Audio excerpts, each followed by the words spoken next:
पिछले लेक्चर्स में हमने एक्सरसाइज 7.1 कंप्लीट की। अब आगे बढ़ते हैं। अब जो नेक्स्ट टॉपिक है ना हमारा, वो है हमारा सेक्शन फार्मूला। क्या है? Section formula. हमने अभी तक दो फार्मूला पढ़ा था। पहला distance √x2 - x1 whole square plus y2 - y1 whole square, और दूसरा डिस्टेंस फ्रॉम ओरिजिन x2 का स्क्वायर प्लस y2 का स्क्वायर। ठीक है, ये दो फार्मूला हमने पढ़ा, और ये दो फार्मूला कैसे डिराइव हुआ ये भी हमको आता है। बराबर है ना? तो जो नेक्स्ट फार्मूला है हमारे पास, सेक्शन फार्मूला। सेक्शन मतलब आपको समझ में आता रहेगा।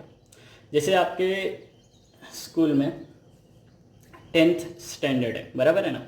अब 10th स्टैंडर्ड में आपके स्कूल ने पहले डिसाइड किया था कि सिर्फ एक डिवीज़न रखेंगे, सिर्फ एक डिवीज़न, कोई डिवीज़न नहीं होगा, सिर्फ जितने भी बच्चे आएंगे सब एक ही क्लास में जाएंगे। बराबर है?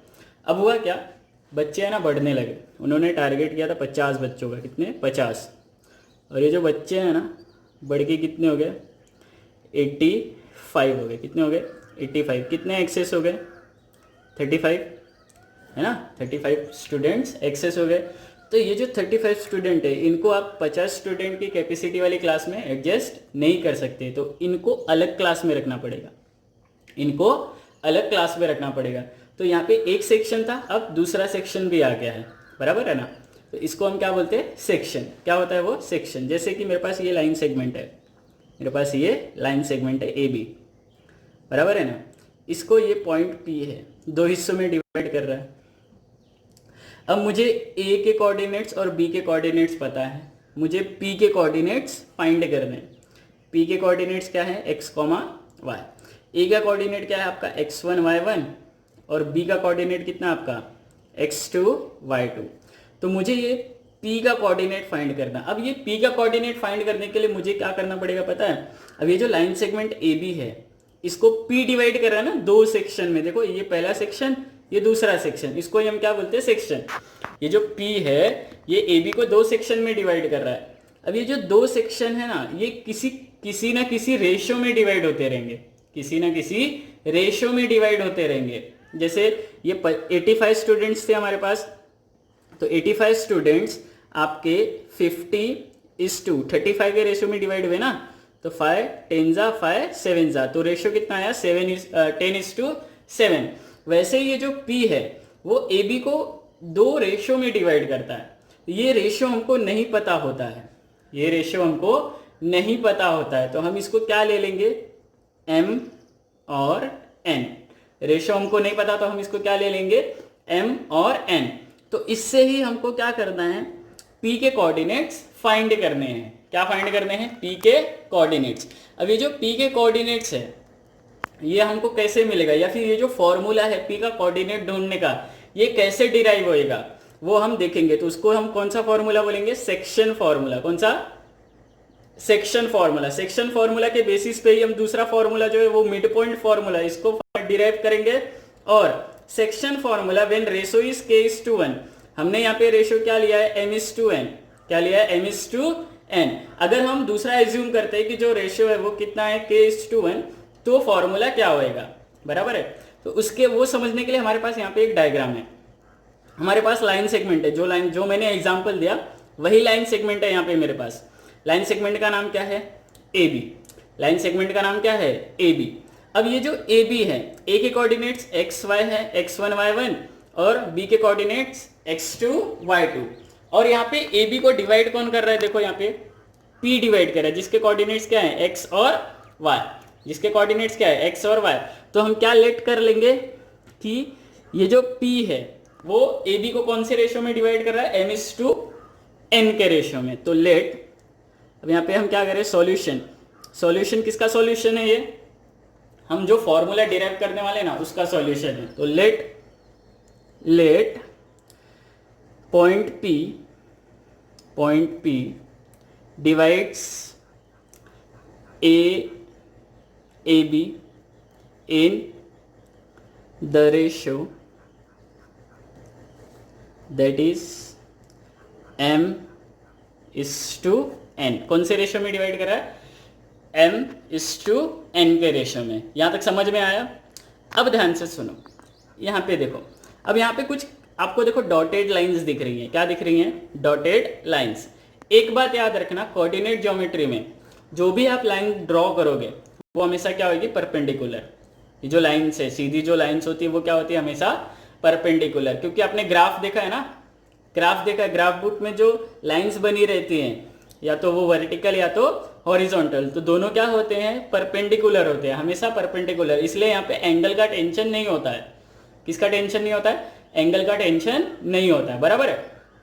तो हमने ड्रॉ क्या किया है, देखो कुछ कंस्ट्रक्शन है ना, वो लिख लेंगे हम लोग। Draw A L perpendicular O M, A L perpendicular O M comma P N perpendicular O M, फिर and B M perpendicular O M, बराबर है। ये ऐसे वर्टिकल में परपेंडिकुलर है। अब देखो दो हॉरिजॉन्टल में भी परपेंडिकुलर है। एंड क्या? A R perpendicular P N, A R perpendicular P N and P S perpendicular B M. ये सबके सब क्या है? कंस्ट्रक्शन है। ये सबके सब क्या है? कंस्ट्रक्शन है। अब ध्यान से देखना, एकदम ध्यान से देखना। जैसे मेरे पास है ना, ध्यान से देखो, ये कार्टेशियन प्लेन है, यहाँ पे एक पॉइंट है, ये 2,0, समझो ये P है और ये O है। अब O से P तक का डिस्टेंस कितना है? कोई मुझे बताएगा? यहाँ से यहाँ तक। अच्छा, ये जो पॉइंट है ये कहाँ है? एक्स एक्सिस पे, मतलब यहाँ पे y कोऑर्डिनेट 0 है, और ये जो पॉइंट है ये एक्स एक्सिस पे है, तो हमको y का कोई मतलब ही नहीं है, y का कोई मतलब y कोऑर्डिनेट का कोई मतलब ही नहीं है। तो O से P तक का डिस्टेंस कितना है? 2 यूनिट ना, क्योंकि O से P तक कितना गया है? ये 2 यूनिट। ये जो डिस्टेंस आएगा ये, इसमें हम किसको कंसीडर करेंगे? x का जो कोऑर्डिनेट है उसको कंसीडर करेंगे, मतलब एब्सिसा वो कंसीडर करना है यहाँ पे। तो यहाँ पे ध्यान से देखो, अगर मुझे ए आर चाहिए, क्या चाहिए? ए आर का डिस्टेंस चाहिए, तो ए आर किसके इक्वल होएगा? आपका एल एन के इक्वल होएगा ना। A R is equal to L N. क्यों भाई? क्योंकि ये रेक्टेंगल बन रहा है ना। ए एल एन आर क्या बन रहा है? रेक्टेंगल। तो जितना ए आर होएगा उतना एल एन होएगा। क्यों ऐसा? क्योंकि रेक्टेंगल की अपोजिट साइड्स क्या होती हैं? इक्वल। यहाँ तक क्लियर है? अब ध्यान से सुनो, एल एन चाहिए मुझे, क्या चाहिए? L N. तो मुझे ओ एन में से ओ एल माइनस करना पड़ेगा, है ना। ओ एन में से ओ एल माइनस करना पड़ेगा। तो ये कैसे मिलेगा? अब देखो ओ एन तक का डिस्टेंस कितना होगा? आपका एक्स यूनिट ना। क्यों भाई? क्योंकि ये जो पॉइंट P है, ये पॉइंट N है, ये परपेंडिकुलर होएगा, मतलब जितना O से N तक का डिस्टेंस होएगा उतना ही यहाँ भी डिस्टेंस होएगा ना, मतलब सेम डिस्टेंस होएगा यहाँ से यहाँ तक का। देखो क्योंकि ये परपेंडिकुलर है, और परपेंडिकुलर लाइन का जो डिस्टेंस होता है हमेशा वो क्या होता है? इक्वल। मतलब ON आपका कितना होएगा? x ना, और OL कितना होएगा आपका? x1। तो जो ln है आपका वो कितना होएगा? x, ln कितना होएगा? x minus x1। ln कितना होएगा आपका? x minus x1। तो जितना ln होएगा उतना ही क्या होएगा? AR। तो x माइनस x1। तो देखो ln is equal to AR is equal to x minus x1। यहां तक सही है? यहां तक समझ में आया? फिर देखो, अब मुझे अगर PS चाहिए, क्या चाहिए? PS चाहिए। तो PS जो है वो किसके इक्वल होएगा? NM के। किसके इक्वल होएगा? NM के। तो NM इज इक्वल टू किसके इक्वल? PS। अब देखो मिलेगा कैसे? डिस्टेंस कैसे मिलेगा? O से M तक का जो डिस्टेंस होएगा उसमें से मैं ON को माइनस करूंगा ना, OM माइनस ON। तो OM कितना है मेरे पास? देखो यहाँ पे जितना ये है उतना ये भी होएगा। तो ये कितना है? x2 है ना, x2 माइनस यहाँ पे कितना है? x। तो क्या हो जाएगा ये? x2 माइनस x बराबर है। यहाँ तक समझ में आया? मुझे क्या क्या चाहिए था? मुझे AR का डिस्टेंस चाहिए था और PS का डिस्टेंस चाहिए था। तो AR का डिस्टेंस x माइनस x1 आया, तो सेम ये भी होएगा क्योंकि ये रेक्टेंगल है और यहाँ भी रेक्टेंगल बन रहा है। तो x2 minus x minus x, ये भी क्या बनेगा आपका? PS। अब नेक्स्ट जो है वो मुझे क्या चाहिए? PR चाहिए। क्या चाहिए? PR। तो मुझे क्या करना पड़ेगा? PN में से RN माइनस करना पड़ेगा। PN में से आर एन माइनस करना पड़ेगा। अब पी एन में देखो आपका वाई कोऑर्डिनेट कितना है, वाई है ना, तो वाई में से क्या माइनस करना पड़ेगा, वाई वन। तो ये पूरे में वाई में से क्या माइनस करना पड़ेगा, वाई वन। तो वाई माइनस वाई वन, ये आपका क्या हो गया, P S, sorry P R, क्या होएगा, पी आर। तो P R is equal to Y minus Y one, बराबर है। P R is equal to Y minus Y one. अब नेक्स्ट आपको अगर बी एस चाहिए तो ये y2 है, इसमें से क्या माइनस करना पड़ेगा, y। तो y2 माइनस वाई। जिसको नहीं समझेगा मुझे पूछ सकता है, ठीक है। तो देखो क्या है, B S is equal to, अब B S y2 minus Y क्यों हुआ, क्योंकि ये पूरा y2 है और ये इतना ही माइनस करना पड़ेगा ना हमको। तो इतना क्या है आपका y, तो क्या मिला, y2 minus Y, y2 minus Y. अब ये जो 4 वैल्यू है इसको ध्यान में रखना है हमको, ये जो 4 वैल्यू आई है हमारे पास इसको हमको ध्यान में रखना है। अब देखो 9th में हमने कॉन्ग्रुएंसी पढ़ा था, है ना, 9th में हमने कॉन्ग्रुएंसी पढ़ा था। अब 10th में एक टॉपिक आता है सिमिलैरिटी। कौन सा टॉपिक आता है, सिमिलैरिटी का टॉपिक आता है। कौन सा, सिमिलैरिटी। अगर दो ट्रायंगल सिमिलर होते हैं ना, जैसे ट्रायंगल ABC सिमिलर है ट्रायंगल PQR के, तो अगर ये सिमिलर है, 9th में अगर कॉन्ग्रुएंट होते थे तो इनकी जो साइड्स होती है वो इक्वल होती थी ना।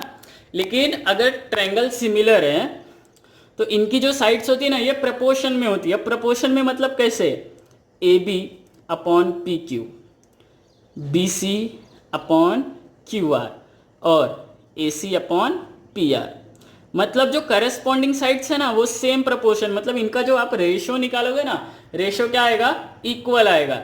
भले ही वो कितना हो, 1/2 हो, 3/4 हो, कुछ भी हो, जितना रेशियो इसका रहेगा ना उतना ही इन दोनों का रेशियो भी रहेगा। मतलब अगर दो ट्रायंगल सिमिलर है, ठीक है। अब यहां ध्यान दो, मेन बात, ये जो दो ट्रायंगल है हमारे पास ARP और PSB, कौन कौन सा, ARP और PSB, ये जो दो ट्रायंगल्स है ना, ट्रायंगल ARP सिमिलर आएगा किसके, ट्रायंगल PSB के। ये जो दोनों ट्रायंगल्स है ये सिमिलर आएंगे, क्या है, क्या आएगा, सिमिलर आएगा। अगर ये दोनों ट्रायंगल सिमिलर है, ट्रायंगल ARP सिमिलर है किसके, ट्रायंगल PSB के, अगर ये दोनों ट्रायंगल सिमिलर है तो इनकी जो करस्पॉन्डिंग साइड्स है किसमें होंगी, सेम प्रपोर्शन। मतलब AR upon PS, AR upon PS is equal to RP upon SB is equal to AP upon PB। इसको हम बोलते हैं corresponding sides of similar triangle, CSST, बराबर है ना। इसको आप CPST भी लिख सकते हो, corresponding parts of similar triangle. अब ये जो दोनों ट्रायंगल है किसमें हुए, सेम प्रपोर्शन में। अब ध्यान से देखो, हमने कुछ एज्यूम किया था, एज्यूम क्या किया था हमने, कि let point P divides AB in the ratio M:n, मतलब AP upon PB, AP upon PB कितना होएगा आपका, M अपॉन n होएगा ना। AP अपॉन PB का रेशियो कितना होएगा, M अपॉन n। मतलब हम इसकी जगह क्या रख सकते हैं, इसकी जगह क्या रख सकते हैं, M अपॉन n। तो AR की वैल्यू है क्या हमारे पास, AR कितना है आपका, x माइनस x1, तो x minus x1 upon PS की वैल्यू है हमारे पास x2 minus x, x2 minus x is equal to RP कितना है हमारे पास, RP मतलब PR, y माइनस y1, तो y minus y1 divide by SB कितना है, और BS y2 minus y, y2 minus y। और ये जो AP अपॉन PB है इसका रेशियो कितना आया हमारे पास, M अपॉन n, तो इसको हम क्या लिख देंगे, M अपॉन n। सबको ये समझ में आया क्या, जिसको नहीं समझ में आया यहीं पे वीडियो पॉज करो या फिर यहीं रोको और पीछे भागो, स्टार्टिंग से देखो तो समझ में आएगा अच्छे से आपको, बराबर है। तो M अपॉन n ये इतना मिला, ये सब इक्वल है ना, मतलब ये जो है इसके भी इक्वल है और ये इसके भी इक्वल है। तो हमको क्या करना है, बारी बारी से ये दोनों को M अपॉन n के इक्वल बताना है, ठीक है। तो x minus x1 upon x2 minus x is equal to M upon n, बराबर है। और यहाँ पे दूसरा पार्ट, ये इसके इक्वल है, तो y minus Y one upon Y two minus Y is equal to m upon n। अब हम बारी बारी से क्या करेंगे, दोनों को सॉल्व करेंगे, ठीक है। अब यहाँ पे ध्यान देना, अब हम फॉर्मूले पे पहुंचने वाले हैं सीधा। तो देखो, अगर हम इसको इससे मल्टीप्लाई करेंगे तो क्या होएगा, N X minus N X one is equal to M X two minus M X. अभी जो माइनस में उनको एक साइड रखो, जैसे देखो ये माइनस में तो इसको इधर, ये माइनस में इसको इधर, तो सबको हमको प्लस में लाना है, बराबर है ना। तो देखो ये इधर माइनस में इधर आएगा प्लस, ये इधर माइनस में इधर आएगा प्लस, तो N X plus M X is equal to M X two plus N X one, बराबर है, M X two plus N X one. अब यहाँ पे ये दोनों में कुछ कॉमन है, एक्स कॉमन है ना, एक्स मैंने क्या किया बाहर ले लिया, तो क्या बचा, M plus N is equal to M X two plus N X one upon M plus N, sorry इसको यहाँ पे नहीं आया, बाद में आएगा, नेक्स्ट स्टेप है, is equal to M X two plus N X one upon M plus N. ये देखो आपको x की वैल्यू मिल गई, जो आपका x कोऑर्डिनेट आएगा ना, ये जो p है इसका x की वैल्यू मिली ना हमको, क्योंकि हमने x यहाँ पे रखा था, तो ये जो x की वैल्यू मिली, ये p का जो x है वो ऐसे मिलेगा, है ना, M X two plus N X one upon M plus N. अब सेम हम किसका सॉल्व करेंगे, y को सॉल्व करेंगे, तो ये क्या हो जाएगा, N Y minus N Y one is equal to M Y two minus M Y. तो जो माइनस में है, या फिर हमको क्या करना है, दोनों साइड को प्लस में लाना, तो ये इधर आ जाएगा, ये इधर, तो N Y minus M Y, sorry plus M Y is equal to M Y two plus N Y one.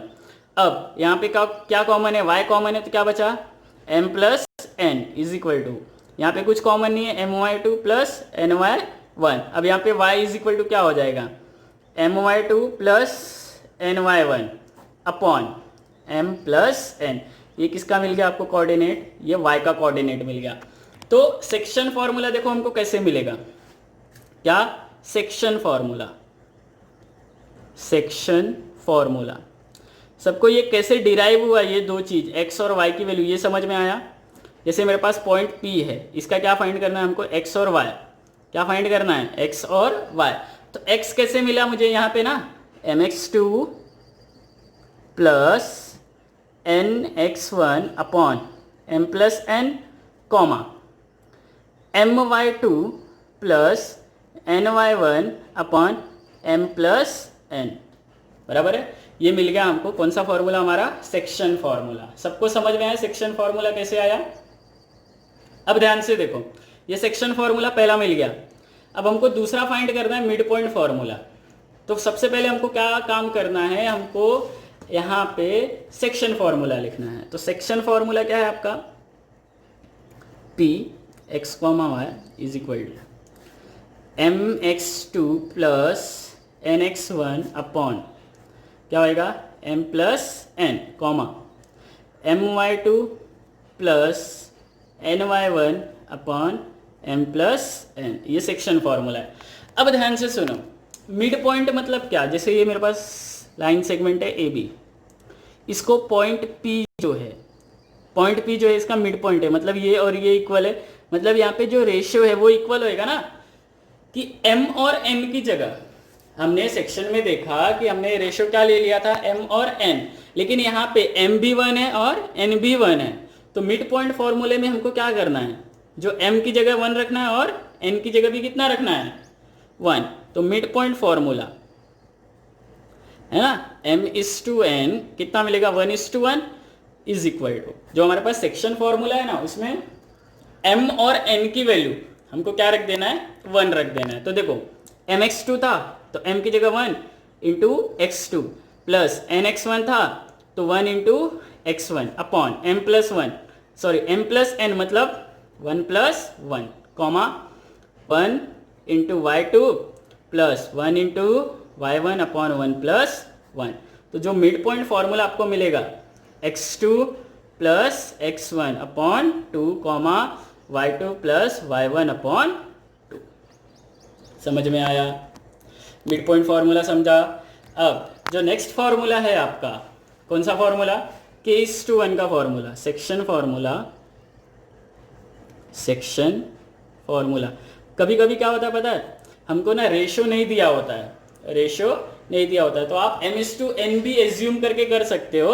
और कभी कभी हम क्या करते हैं, K:1 लेते हैं, क्योंकि आपके टेक्स्ट बुक में दिया है, तो हम K:1 भी ले लेते हैं कभी कभी। तो व्हेन रेशियो इज K:1, तो वापस से हम क्या लिखेंगे, सेक्शन फॉर्मूला, मतलब ये आपका m हो गया, ये आपका क्या हो गया, n।